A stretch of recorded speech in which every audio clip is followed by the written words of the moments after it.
Shut up and sit down.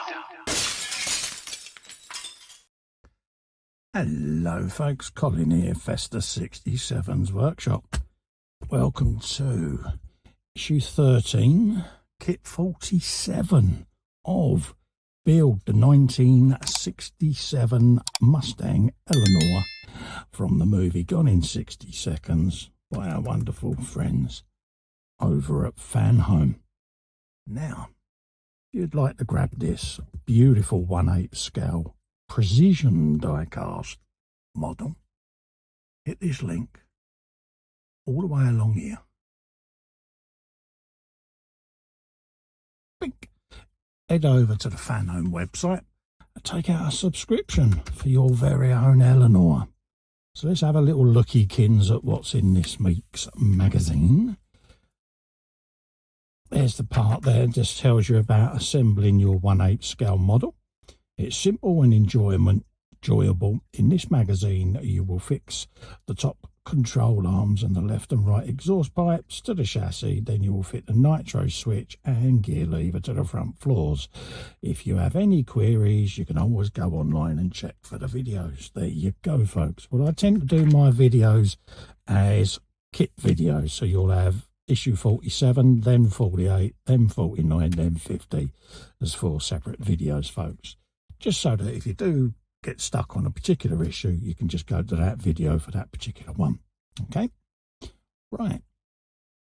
There's the step-by-step instructions of the control arms, which I've got just off to my left there. That's what we're going to be doing in a moment. Okay? So I'll just put that to the left. In there you have top control arm 1 and 2, the brackets, the shafts, and a pack of DS2 screws and a pack of DS4 screws. Okay, so you get 4 of one and 2 of the other. Okay, there's a quick step-by-step on how you assemble these brackets in place, folks. There you go. So it's basically saying just put that pin in off the car like so, and then they'll attach to there, just to steady them front wheels, because if you remember last time they was a bit floppy, weren't they? So this will just stiffen them up now and make it easier to handle your rolling chassis. Okay, nice and concise instructions there, telling you where everything goes, where all the screws go, and how it should look when it's completed, just like that. Okay, so that's what we're going to be doing today. I'll just skip through them sections. This is the beautiful Eleanor, second Eleanor. To make a movie like Gone in 60 Seconds under normal circumstances, director, actor and stuntman Henry Bernard Toby Halicki would have required at least half a dozen identical vehicles to play the role of Eleanor. However, his almost non-existent budget would only stretch to 2. There you go, folks. Loads of blurb there. This is Raymond Calitri, the devil incarnate, played by Christopher Ecclestone. And this was before he starred in the 2005 series Doctor Who. There you go. So there's a bit about him.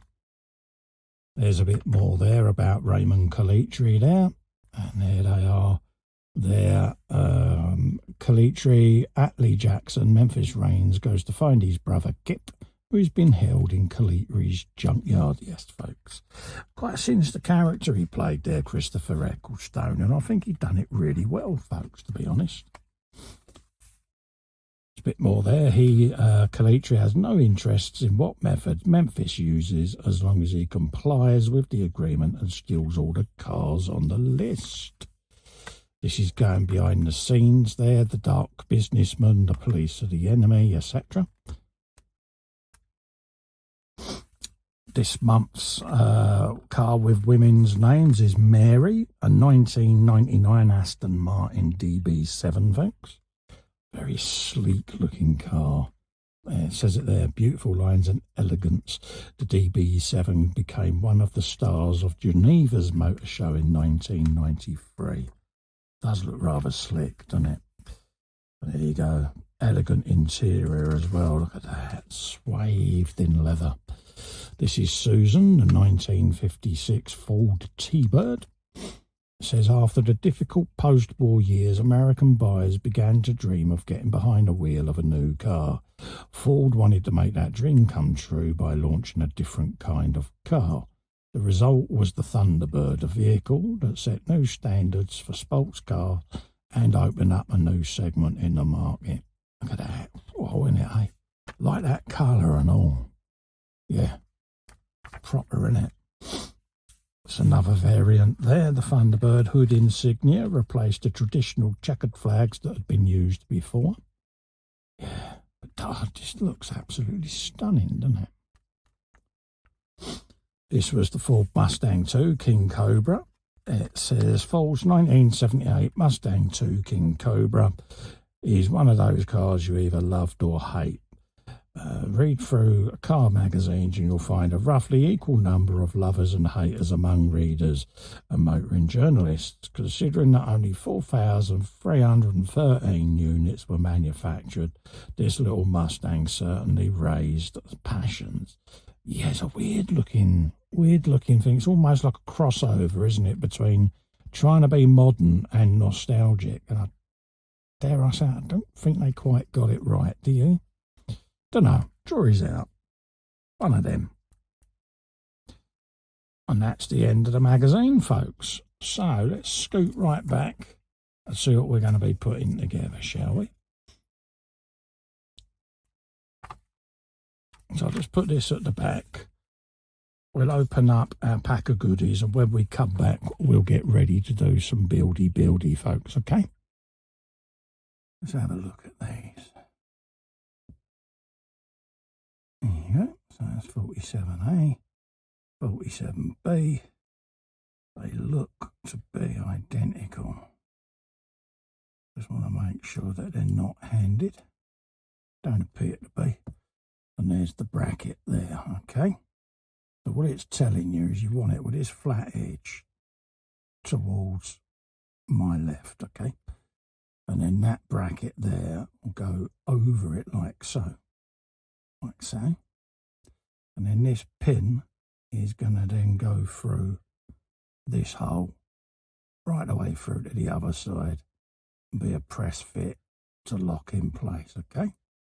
So let's just get my grippers or gripness, get my heavy duty ones out, just see whether we can drop that through. So I want to go back one, and I just want to squeeze that through like that, okay? And that's now in place like that, okay? And repeat that process on the other bracket, folks. So again, like we did before, with that towards you, that way up, with the arm, and we get our pin, and you've got a little serration there. You want to keep that towards you, and that will just bind that in place in situ, okay? So let's just feed that through its hole, like that. Get that all the way through in there, and then we'll get our gripper or grippiness, like that.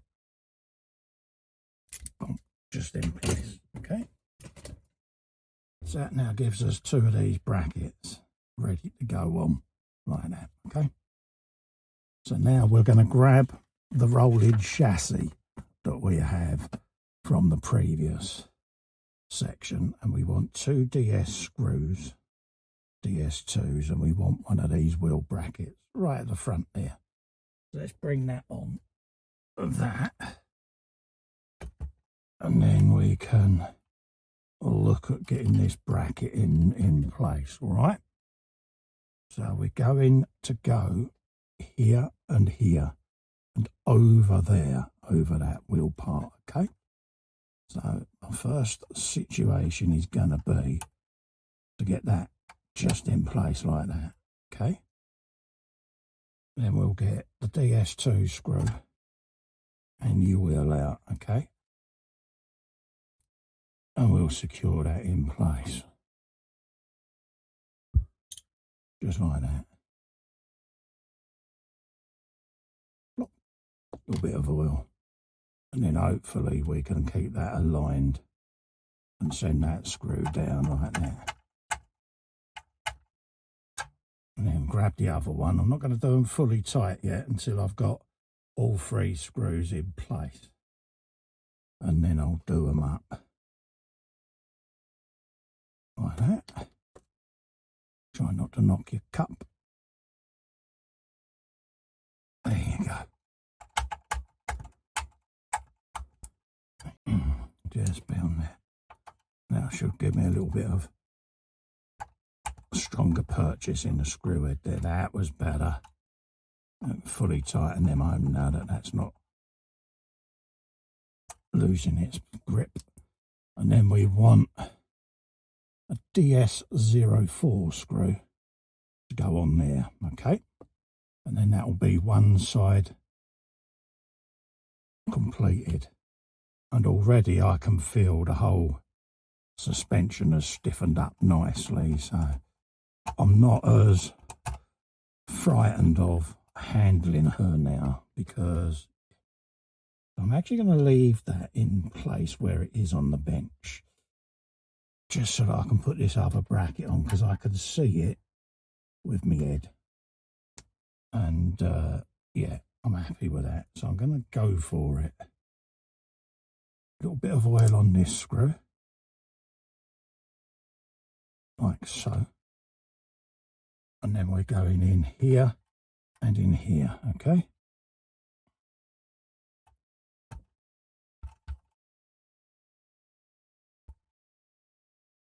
Like that.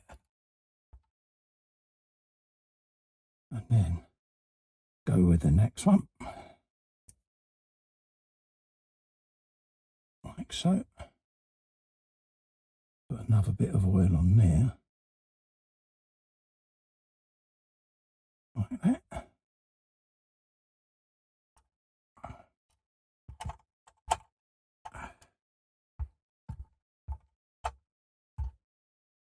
Pop that in there. And then we can bring that piece up like so. Which is what we want. Like that. Let's grab that one.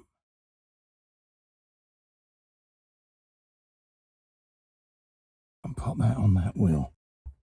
Like that. And then screw that in there. Just like so. Lift it up.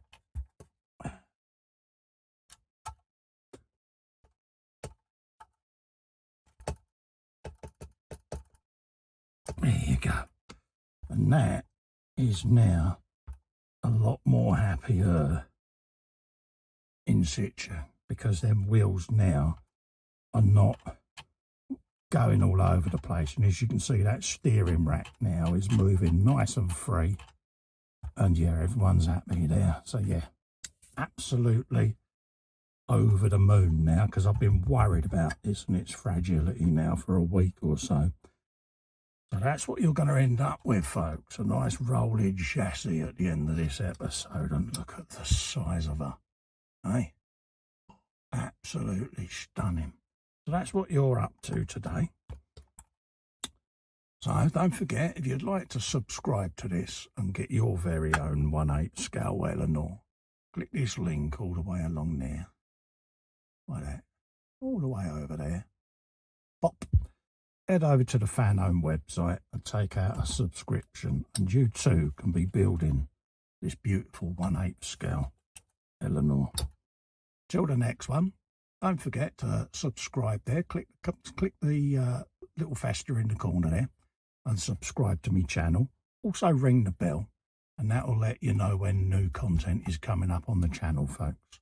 So until then, stay safe and stay well. Bye-bye for now. Oh, look at this.